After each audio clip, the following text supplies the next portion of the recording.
Welcome to The Shed Wireless, a podcast for shedders, hosted by John Paul Young and produced by the Australian Men's Shed Association. Yeah, there's something for you at the Men's Shed. G'day and welcome to a special Men's Health Week edition of Shed Wireless, brought to you by the Australian Men's Shed Association. We've packed this episode with insight, inspiration and a few good yarns to help shine a light on the health and well-being of Aussie blokes. Here's what's coming up. We kick things off with a chat about Men's Health Week itself, what it's all about and why it matters, with Stuart Torrance from AMSA. Our special guest today is someone I used to gig with back in the day, none other than Normie Rowe, one of Australia's biggest pop stars of the 1960s. Then we jump over to On the Pulse, where Stuart's back to talk about one of those blokey things that doesn't get enough airtime, your prostate. He's joined by Ruth Logan from the Bloke Thing Foundation, and together they bust some of the biggest myths around prostate cancer. It's important stuff, so don't miss it. And finally, we wrap things up with a few solid words of wisdom from the one and only Rip Woodchip. Oh, who wrote that? Sharing who you should turn to when it comes to health info. Trust us, only Rip can say it like Rip does. So wherever you're tuning in from, shed, truck or kitchen table, settle in for a great episode focused on looking after yourself and the blokes around you. Men's Health Week is the 9th to the 15th of June this year, and to talk to us about it, I have Stuart Torrance, AMSA's Shed Development Coordinator for Wellbeing and Health. How's it going, Stuart? G'day, John. Mate, this is the shoe on the other foot. I'm usually the one doing the interviewing. What can we talk about? Men's Health Week. Well, what about the theme? What is the theme this year? Well, you know, John, it really aligns really well with the Spanner in the Works program that the Australian Men's Shed Association stand behind in regards to go and see the doctor.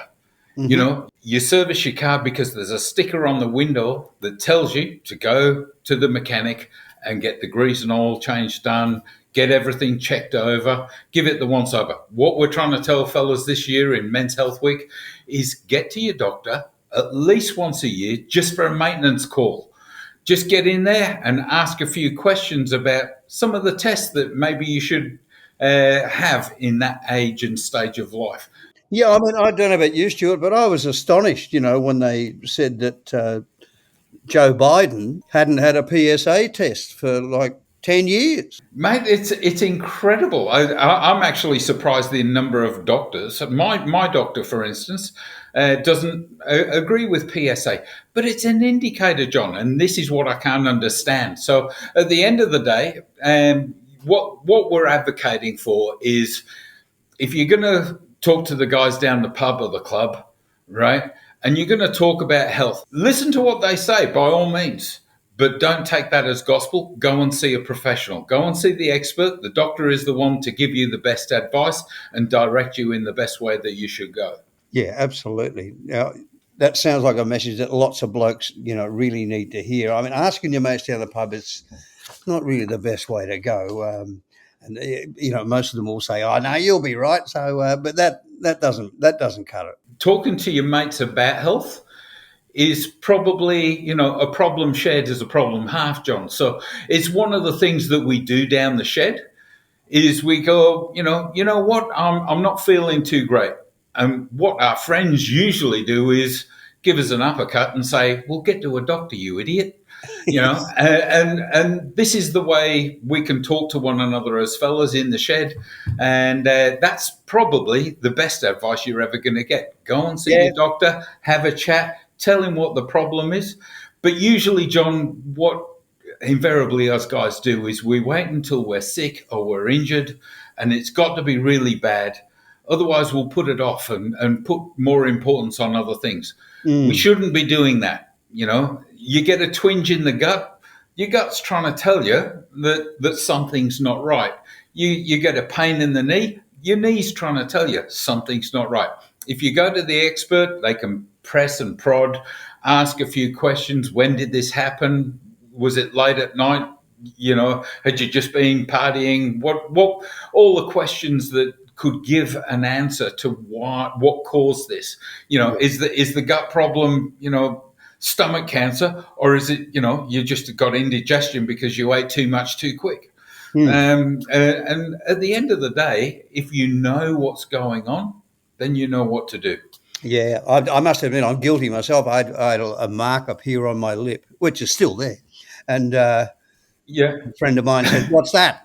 And I said, "I don't know." He said, "Get it checked." And so I had to. I did. I went and got it checked and had a biopsy, and it turned out everything was fine. But I was guilty of doing it myself. I was just thinking, well, there's probably nothing. But I'm glad I did get it checked, because it does make you feel a lot better. Well, it puts your mind to rest. So, in regards to taking advice from me, I always say don't do that, because I'm more an example of what not to do than what to do.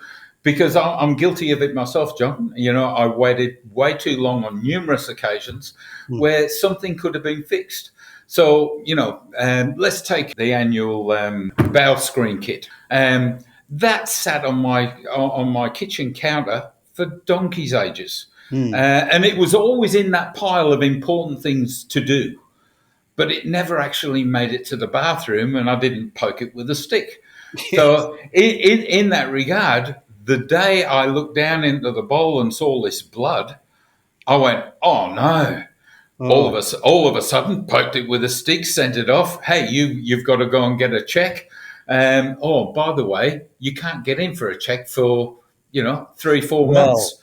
Yes, that's another reason why it's important to get in early. Yeah, you never know how long it's going to take, to visit a specialist. Well, I was stressed for 3-4 months. It wasn't a good state to be in, and it actually rang a bell. And I now use it in some of my talks, health check talks, in regards to convincing guys that and just advising them. Listen, if something's needing to be done, get it done. So on our help sheets, we've got ages and stages. So in your 20s, 30s, 40s, 50s and 60s and 70s and beyond, we have a list of things that you can actually talk to your doctor about when you go in for your maintenance service. Oh, John, I can't remember the gentleman's name. The guy that used to be the wood chopping champion of Australia. Really big unit. And I remember meeting him at Henty Field Days one year, and he says, you know what, I give myself a birthday present. Every birthday, I go and see my doc and I do a full physical check. And I went, that is great advice. So that's basically what everybody should do, isn't it? That would be the final thing for our chat is to go and see your GP at least once a year. Absolutely. And just for a once over. And if you get one of our help sheets, it gives you a list of things that you can actually talk to. Because a lot of blokes go, well, what the heck am I going in for? I'm going to, he's going to think I'm stupid because I'm just turning up. That's not the case. They love us turning up because it's a very quick consult, a quick once over. Let's look in your eyes. Let's look in your ears. Let's check your reflexes. Let's check your blood pressure, your cholesterol. Wham, bam. You're in and out in 15 minutes. Yeah. Sounds like we've covered that pretty well, Stuart. Now, there's something on the website called Health Direct, Stuart. Tell me about that. Oh, Health Direct, a great little website. So if you've got any twinges or aches or pains in particular and you can't get to your GP, you can go to the Health Direct website, put in your symptoms, and it'll give you a brief outline of what it could possibly be, but it'll give you information to actually take to your doctor and have a chat about. Fabulous, Stuart. All right, I think we've covered it pretty well. Stuart Torrance, AMSA's Shed Development Coordinator for Wellbeing and Health. Thank you very much, Stuart. Thanks, John. Today, I'm thrilled to have a chat with a true Australian icon, Normie Rowe. Normie and I first crossed paths professionally in the 90s when John Singleton took over Radio 2CH. We were actually both radio announcers on 2CH. It's incredible. Many know him as the chart-topping pop star of the 60s with hits like Que Sera Sera and Shaken All Over. But Normie's story goes far beyond the music. He's a Vietnam veteran, an advocate for veterans' welfare, and a man who's navigated life's highs and lows with resilience, humour, and a lot of heart. We chat about fame, service, mateship, mental health, and the journey of redefining purpose later in life. All themes that resonate deeply with what the Men's Shed is all about. So I caught up with him on the phone. Here we go. Well, Norm, how's things with you these days? You're up there on the Gold Coast, aren't you? Yeah, well, actually, officially, I'm just south of, I'm in New South Wales, just the next suburb south of Tweed Heads. For all intents and purposes, I am, yeah. And the weather's warm, and I've been here for 25 years now. Wow. Big change from the old days in Victoria. Well, yeah, I've officially now lived here longer than anywhere else I've lived in Australia. I must love it up here. Now, Men's Health Week is coming up, so it's good that I can talk to you about things like that. So how is your health? I've got to say, John, I'm better than I deserve to be. With all the on the road, the only thing I haven't really done in my life, I've never really done any drugs at all, and I'm not really a huge drinker, not for any other reason, but I didn't drink any alcohol until I was 10 months into my tour of duty in Vietnam, and that was enough to make anybody start drinking. Oh, well, you must. It must be very emotional to think back on those days.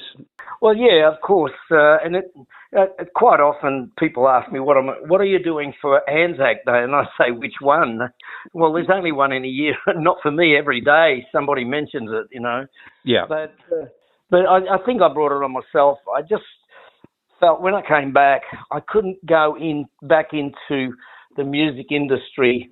In those days, when you're young, it's all about you, you know, and I couldn't do that after I'd seen people getting killed and people living hand-to-mouth existences in war zones and all that sort of stuff.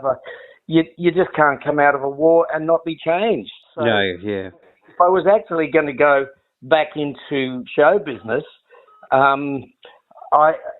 it had to be for something more than just self-gratification. Mm-hmm. And so, it took me a while to sort of find my level. And I just thought, if what you need to be successful in show business, in recording, in music industry, whatever you like, you need exposure. And along Yes. with that exposure comes, I think, a responsibility to, from my point of view anyway, I don't want to preach to anyone else, but from my point of view, it had to be to use my platform to help other people who don't have a platform.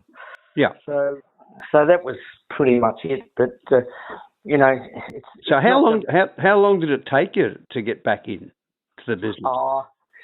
Well, really, probably 2 years, I guess, which wasn't too bad. Mind you, I didn't go into by this time, you're quite a bit younger than me, but by this time the people of my ilk who never went away or anything had moved into pub rock. People like Thorpe and all those sort of guys. Sure. Ray Brown, of course. They'd gone into pub rock, and I had worked in the UK, and I'd done concerts in the UK before I went into the army, and I'd been living in Athol Guy's home in London. Athol, of course, was the bass player of the Seekers, and every couple of days, people like Hank Marvin and Cliff Richard would pop in, and so I sort of picked up a little bit on their polished attitude, the English attitude. By this stage, when you were doing concerts, you had to be a little bit polished. Even when I was touring with the Trogs, they were things they were to travel with. Oh, there was a certain amount of polish with their performances, because that was the level that everybody was doing. Everybody in the industry knew other people like Jagger and McCartney and all those sort of people, and and you just had you just lifted your attitude, I think, during that time. But so when I came back, Athol and the tour manager of, I think it was tour manager of the Seekers, John Ashby, they formed an agency in Melbourne and decided that they would look after me, and they put me straight into clubs in New South Wales. That was the first time I'd ever worked in a venue that sold alcohol. And about 1970, 71. Well, of course, yeah, we both, I mean, not so much me, but in my early days in a band, the only drinks that were ever served at the gigs, because they were all basically school-oriented, it was orange juice. Yeah.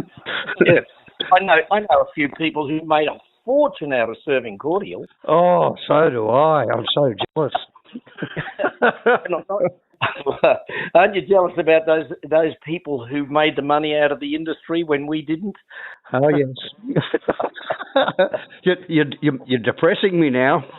Now, listen, I've got to thank you for a lifelong thing, and I've never brought it up with you, because if you hadn't had Lovers in the Air and decided through your management to take off to Europe or wherever it was to go and promote Lovers in the Air, because it was so big right across the world, that you left a song called Elizabeth behind for somebody else to pick up.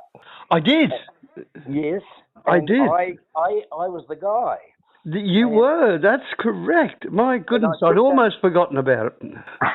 And I took that off to Japan, to Tokyo for the World Song Festival, and it won one of the major prizes. I think there was $2,000 US in it. It was all gone by the time we went through Hong Kong on the way home. But it was a wonderful experience, and when we got home, Graham Lyle, who was the music director of the Don Lane show. Yes, I know Graham, yeah. Did the arrangement for the record, and it went out on Astor, and a friend of mine was the PR guy in Brisbane, and we formulated a plan. We went to every radio station and newspaper and magazine and just anywhere we could get a bit of exposure. When it was released, it was played on all the stations, appropriate stations, and it was a #1 hit record in Brisbane. Now back to you, and you eat very well. Your wife is a cordon bleu chef. Yes, she is. She has a master's from the Cordon Bleu School in Paris, and she writes a great deal on nutrition and cooking really good, tasty, nutritious food. She has her own website, and it's chefsam.com, and she's sought after right around, not only around Australia but around the world for various. One of her things is gastronomic tourism, which is a thing I didn't know that existed until I met her, and it is a big thing right around the world. People travel to destinations just to eat the local foods. Ah, yes, my doctor's one of those. A foodie. So, foodies, yeah. Anyway, she writes every week or two a newsletter on her blog and all that sort of stuff, and every now and then she, by the way, this is such and such, and it's one of those celebrity chefs from TV. They all know her. Now, one more little subject. You were telling me that you're putting together a little show on your life. It's sort of like Normie Rowe, the story so far. Until you fall off the perch, it doesn't end. So you have to keep adding to it. And I suppose in a lot of ways, I probably won't run out of material until I do fall out. But we've tried it out. We tried it out in Adelaide, or just out of Adelaide, a place called Goolwa, a few weeks ago, and it was a resounding success. And people just seem to enjoy very much the background stories. The back stories of a lot of the other artists. For instance, Tony Worsley was on tour with Johnny Farnham in John's early days. See, so Tony and the tour manager are in the bus, the van carrying all the equipment, and John and the other guys are in a car some distance behind. So they decided, as we've all done, and I'm sure you've done the same thing, been involved in a prank on the other guys in the band, and they decided to pull the van up to a tree, pop the bonnet, tip some cold water over the engine block, have the doors wide open, pour tomato sauce or something on their foreheads, and hang out the door waiting for the car. I've heard about this, yes.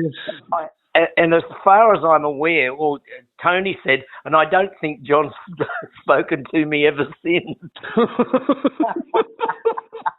Now, it's funny you should mention Gulwar. That's actually where the men's shed movement started. Is that right? It is right. It is right. Which always takes me to the next part of it. You're not bad in the shed. You're pretty good with the woodwork. Well, I was lucky. I grew up with my dad. Went through the Depression and the Second World War. He couldn't go away because he was in what they called a protected industry, and so they were pretty much hand to mouth times, and they lived that. And I didn't know we were poor until I left home.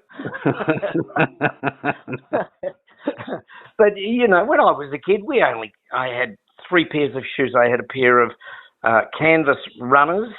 And 2 pair of boots, and the number 1 pair of boots are the ones I wore to school and polished up for Sunday school, and the other ones were ones I was just about to grow out of, and Dad put footy stops or cleats or or studs or whatever they call studs,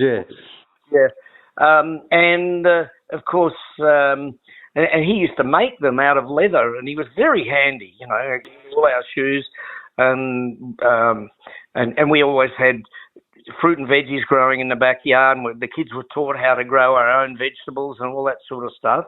And so it was a sort of a learning growing up experience. And Dad used to take the nails out of the crates that brought the vegetables and stuff, and take the nails out, straighten them up and put them in a jar. You never wasted anything. He was handy at making stuff, and I guess that's where my brother and I got that from. When I went into the PMG, which as a technician, they taught us building workshop, so I know all the terms for the studs and the top plates and the bottom plates and all that sort of stuff, noggins and everything, how buildings are well put together. And then they also did engineering workshop where we had to make things out of metal. So I had all of those things going for me, as well as electronics, and it's just been a practical life for me. Have you got a little shed at home? Yeah, I do. I don't buy the most expensive tools because I'll never wear out even the cheapest ones. But I've got pretty much all the electrical, the battery-driven electric tools that you can buy from that place. Yeah. Yeah. Then hardware, but it's a great thing. It was nice. We had a lot of people over for dinner. We had, I think, Caddy and his lovely lady, Rosie, Brian Cadd, and for dinner on lunch on Christmas Day. And we had a few other people over. And I made cutting boards for everybody as a little gift to celebrate Christmas with us. And they took those home for their kitchens. I'm not going to build a skyscraper by any stretch of the imagination, but it's something it's an excursion away from the industry that we're in. Yeah, that's really good, mate. That's really, really good. Like I said, I think most of the sheds get involved in woodwork, so I'm sure all the listeners would be pleased to hear that you're pretty good on the tools. I've got to say one thing though. My dad, before he passed, he was 59 when he passed away, but he'd started gathering tools. He was looking to 60, which was a retirement age, and he started gathering tools so he could make toys for kids. And he had a whole lot of different plans and everything, stuff that they used to make during the Depression. And he was going to, make all these tools and paint them up and do all of the things that you see at Men's Shed, and given to kids who don't have toys. That's one of the things that. Well, that's exactly what Men's Sheds are all about. So yeah. Wow, there's something else we have in common. My father died at the same age. Is that right? Yeah, amazing. Absolutely amazing. You don't know what you've lost. My lasting memory was my son Adam, who was hit by a car when he was 8 and passed away.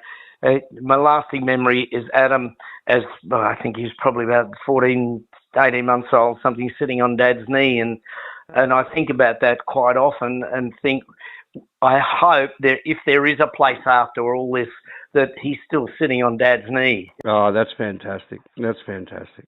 Well, Norm, thank you very much for the chat, and I hope to have another chat with you after you finish doing your lifetime tour. It should be very interesting indeed. Anytime. Thank you for inviting me into your program. And likewise for you, Normie. You've had a wonderful career. You really have. You've done it all. You've had lots and lots of hit records. I mean, my God, you spent time in the army, for Christ's sake, So you've done more than your fair share for this country, and I thank you once again, mate. And I'll certainly try and work out. In the next year or so, we'll have another chat. It'll be wonderful. Let's talk about health and keeping that way. Indeed we will. Thanks, Norm. All right, Jono. Bye-bye.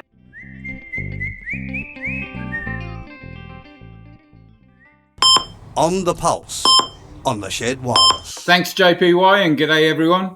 I'm Stuart Torrance, Shed Development Coordinator, Wellbeing and Health, and you're listening to On the Pulse, where we discuss anything and everything to do with health and well-being.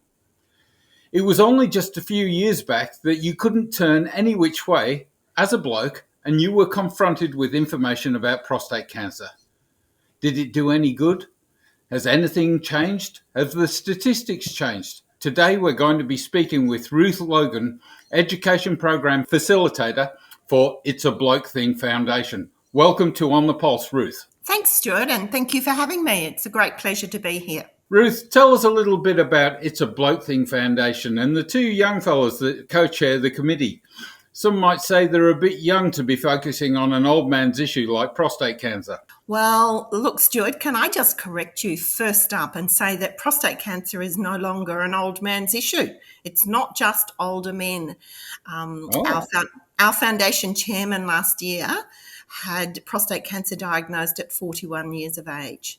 So that's a fallacy that we need to dispel. We need to get that clear that it's not just old men that need to be worried about this. And I'll talk firstly about the It's a Bloke Thing Foundation. So we're a not-for-profit organisation based in Toowoomba, west of Brisbane, about an hour and a half west of Brisbane up on the hill. Okay. And it started in 2010 when there were two prominent businessmen in Toowoomba who realised that they'd both been diagnosed with prostate cancer, but no one talked about it. It was a thing that no one talked about. So these two blokes got together with another couple of mates over a glass of wine, and they had a serious discussion about this unspoken thing. And started talking about the fact that they'd both been diagnosed in 2010. And they couldn't understand why nobody ever wanted to talk about it before they became diagnosed. And, it just went from there, basically. So those blokes put their money where their mouth was and vowed to help make this topic easier for others to talk about. And the idea of raising funds through a social event was where this issue was born. So the inaugural luncheon was held in Toowoomba in 2011, so we're in our 14th year this year, and it's become a very significant event. Possibly it's the largest daytime fundraising event in Australia now, and it's raised nearly $15 million. All of that money goes to prostate cancer, and what we do is support the Prostate Cancer Foundation of Australia And the three pillars are care through the prostate care nurse. So our committee now funds 4 prostate care nurses, and 2 in Toowoomba, 1 in Darwin, and 1 at the Gold Coast. We used to have a lunch in Darwin, but COVID interfered with that, and we've been struggling to get that back off the ground again. So we still continue to fund the nurse in Darwin, though. And we fund research, which there's been so much research in that last 14 years. It's phenomenal. And then there's my role, which is to get out and about and educate people about prostate cancer, because there's still a lot of misinformation and a lot of lack of knowledge. We know that I think it's something like 75% of men still don't fully understand what they need to do. So, Ruth, I'll say it. You're a woman visiting some remote places, looking for men to speak about prostate cancer. Just like the young fellas, aren't you, can we say it, from the wrong gene pool to be talking about this kind of cancer? Yeah, well, I guess people do get a bit of a surprise when I jump out of my ute, because it's got blazoned all over it, make a date to check your prostate and do you know your number? And it's a very blokey looking sort of car. And then a woman gets out, and a woman in her mid-60s, mind you. So it's sort of like a bit of a surprise for them, I think. I bet you it is. And, our current chair is a young fellow whose father was one of the ones who started the prostate cancer foundation, the It's a Bloke Thing Foundation, and his wife. And it's just what we're trying to remind people of is that women play a very vital role in what is predominantly a men's disease. But, the reason why I do it, and I'm incredibly passionate about this, is that I've had 6 men in my family that have had prostate cancer. So my father had prostate cancer in the 1970s, and the treatment he received then was barbaric, basically. They had no idea what they were doing. And then since then, both my brothers have had prostate cancer. My husband had prostate cancer at 51. His father had it. And, it just goes on. So we've come a long way, Ruth. We've come a long way since those early days. Can you share some of the latest Australian stats and explain what they're telling us? Sure. Well, the stats are showing quite obviously that prostate cancer is the most commonly diagnosed cancer in Australia now. And we have 72 men every day in Australia diagnosed with prostate cancer. That was in 2024. These stats are from August of 2024. And sadly, there's almost 11 men die every day from prostate cancer. And this is interesting because it's often thought that men die with prostate cancer, not from prostate cancer. So this is telling us that there's actually a lot more men dying from prostate cancer now. Okay. 1 in 5 men are likely to be diagnosed with prostate cancer in their lifetime, so by the time they're 85. But the thing about prostate cancer is that it's a very, very high survival rate as long as it's detected and treated early. And so this is my job, is to make sure that men know what they need to do. Well, we just need direction. I think that's all it comes down to. So tell me, what's new in the world of prostate cancer? Is there any new medical advances, any new treatments? We've been talking about incontinence. Have you got any tips in that area? Look, in terms of the advances, I was only listening to a webinar the other day, and a surgeon in Sydney that's been working in this field said that the advances in the last 40 years since he's been working in this field, it's just incredible how much more we know about this. And robotic surgery has really changed the game for a lot of people. They've got nerve-sparing surgical procedures, which helps to reduce the risk of erectile dysfunction and incontinence and things. The treatment for advanced prostate cancer, there's now medication that can help people in that regard. We've got PET scans that are specific for prostate cancer, so that helps doctors to know if the prostate cancer has spread from the prostate. So there's heaps of information, and anyone who's interested in knowing more about this, go to the Prostate Cancer Foundation of Australia website and you'll see all the latest information there. When it comes to incontinence, there's one of the big things here is that men are concerned about the consequences of having treatment for prostate cancer. And the 2 big ones are incontinence and erectile dysfunction or impotence. But we now know so much more about that. And look, if anybody is worried about their pelvic floor, men, you do have a pelvic floor. And my husband, when he was diagnosed, he thought that he said to the doctor, I'm a bloke. I don't think blokes have got a pelvic floor. He said, I've never heard anyone talk about their pelvic floor. And it's so true. A lot of men, when I talk, they go, oh, I didn't realize I had a pelvic floor. I thought it was only my wife that had that problem. So there's Kegel exercises, which are a group of exercises that can be done. If anyone wants more, I'd suggest two things. One is find a men's health specialist physiotherapist who can give you specialised advice and help you with the exercises. Or if you're in a situation where you don't have access to that, of course, there's always Dr. Google, and you can find lots of information online. Now, if you just want to look up pelvic floor exercises for prostate or something like that. But, incontinence is not such a big deal that it was because of the advances in surgical treatment, but still there are a lot of men that do suffer from incontinence, and it's really difficult for them to deal with that, as there is a lot of other issues associated with some of the treatments. So really important. We've got prostate care nurses. I don't know if you're aware of that, but there's now 110 prostate care nurses in Australia, and they're like the breast care nurses in that anyone who's diagnosed with prostate cancer and their family can access the help of a prostate care nurse. And it may be that you've got a local prostate care nurse, or it might be that you have to go online. So once again, the Prostate Cancer Foundation of Australia is a great resource for that. Okay. Sensational. The other one, can I just say, one of the other things is the advances in the diagnosis of prostate cancer. So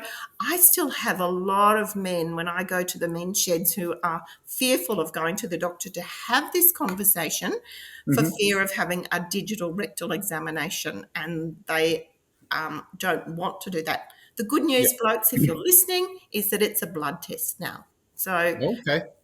Some doctors of the old school may still want to do a rectal examination and feel the prostate, but there's a lot of people who doctors now newly trained who are not trained to do that, and so they rely more on MRI or go to a urologist, and they will be the specialist to do that. Okay, Ruth, what would you like our listeners to do after hearing this podcast? Well, the first thing is to know your family history. Prostate cancer is a very genetic predisposition. So what you need to do is you need to make sure you know if you've had an uncle, a father, a brother, someone in your family, a first-degree relative who has had prostate cancer. That increases your risk by 50%. So if we're already talking 1 in 5 men getting prostate cancer, it's very important that you're aware of that. If you've had prostate cancer in your family, you should be having a conversation with your doctor at the age of 40, and you should be getting tested, the PSA test, not PSI. We're not checking your tire pressure. PSA, which is prostate-specific antigen, and that's a hormone produced by the prostate gland. So what we need is for men to have this conversation with their doctor, because the doctor, you can't assume your doctor is going to be testing you. You've got to have this conversation, okay? So you go to the doctor, you say, I've got a family history, I need to be getting tested from the age of 40, and then it will be every 11 months you're eligible for a free blood test. And you can just get it when you have all the other bloods done. It's just another box to be ticked, but it must be ticked by your doctor. And then if you don't know your family history, still go when you're 40. If you know you haven't got any family history, the current guidelines say to go when you're 50. But these guidelines are currently under review, so watch this space because there could be some changes coming. Okay. So, Ruth, you're saying go when you're 40 and start that process of, especially if you have a history and get your PSA checked. But I would also suggest that might be just if you have a concern. Let's say you've got maybe some blood in your urine, some other. Well, so what we've got here, Stuart, sorry to interrupt you, but what we've got here is a disease that often has no symptoms in the early stage. So prostate cancer is typically asymptomatic. However, the symptoms that you might experience if there is a tumour in there that's blocking your urethra or your urine outlet tube, because it goes straight through the centre of the prostate. So when you have symptoms like blood in your urine or semen, or change in the flow of your urine, pain, discomfort, any of those things, yes, you definitely should go to the doctor. But that can often just be a sign that your prostate is changing, and it may be that you've got an infection, or it could be that you're suffering from an enlarged prostate, which is what we call benign prostatic hyperplasia. That's the term.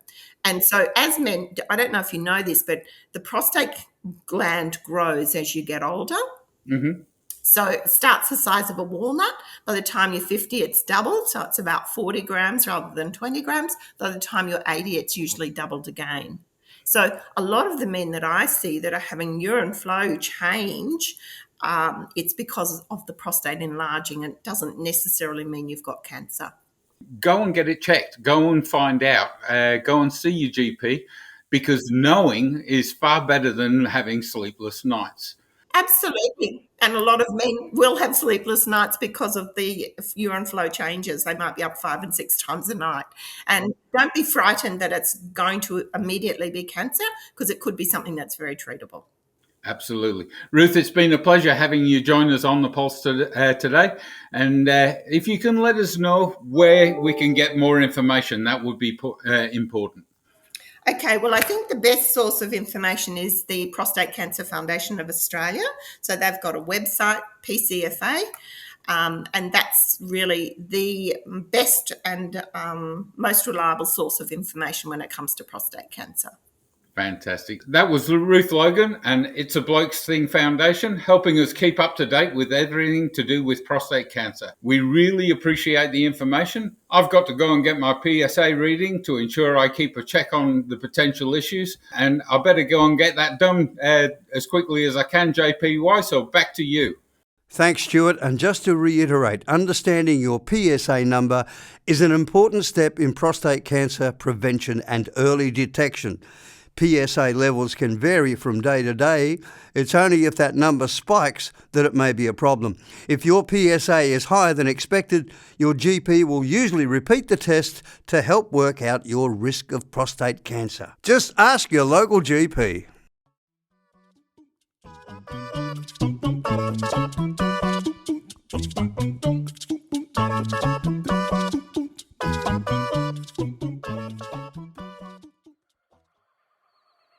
G'day, Shedders, Rip Woodchip here. How y'all going today? Well, it's Men's Health Week, and I'm not here to tell you guys how to suck eggs or even how to hammer a nail. But today, I want to talk about something a little bit serious. It's this habit a lot of us have gotten into. Something goes a bit funny in the old body, and instead of calling the doc or popping down to the clinic, we jump on the internet and ask Dr. Google. Mate, just don't do it. I've done it myself. You wake up with a dodgy shoulder or the knees clinking like a busted ratchet, and 5 minutes on the internet later, you reckon you've got anything from gout to goat flu. It's a fast track to panic and bad advice. Here's the thing. Google doesn't know you. It doesn't know your history, doesn't know your medications, or that time you fell off the back of the ute and never got that hip quite checked. It just spits out the worst case scenario and a pile of clickbait. And don't get me started on forums. Bloke named Muscle Wizard 1983 reckons he cured his sciatic pain with tiger balm and raw liver. Doesn't make him a physio. If your car was playing up, you wouldn't search weird engine noise and just hope for the best. You'd take it to the mechanic. So why treat your body like a busted whippersnipper? We've got brilliant health professionals in this country, GPs, physios, nurses, even health checks right here in some of our sheds. These folks are trained, tested, and know what they're on about. They'll give it to you straight. No snake oil, no guesswork. So, if something's off, if you're in pain, short of breath, dizzy, or just not feeling right, don't muck about. Don't be stubborn, don't be proud, be smart. Go talk to someone who knows. Strong isn't just how much you can lift, it's also knowing when to ask for help. Righto, fellas, stay healthy, stay sharp, and keep your shed and yourself in top nick. Rip Woodchip, over and out. See you, fellas.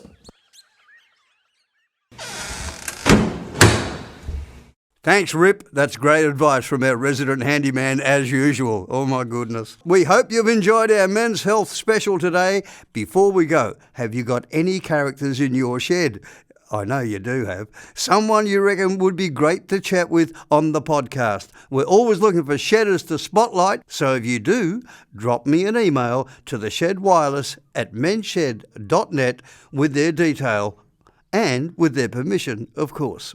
The Shed Wireless is produced by the Australian Men's Shed Association, made in Australia and distributed all over the world for the love of shedding. It don't matter if you work with wood or fabricating metal is the thing you understood. Whatever is your game, everyone's the same. Yeah, we can do it all at the Men's Shed. Short, fat, tall, skinny, hairy, bald. In the shed, it's welcome one and all. Share the skills you know, we're all having a go. There's a helping hand in the Men's Shed.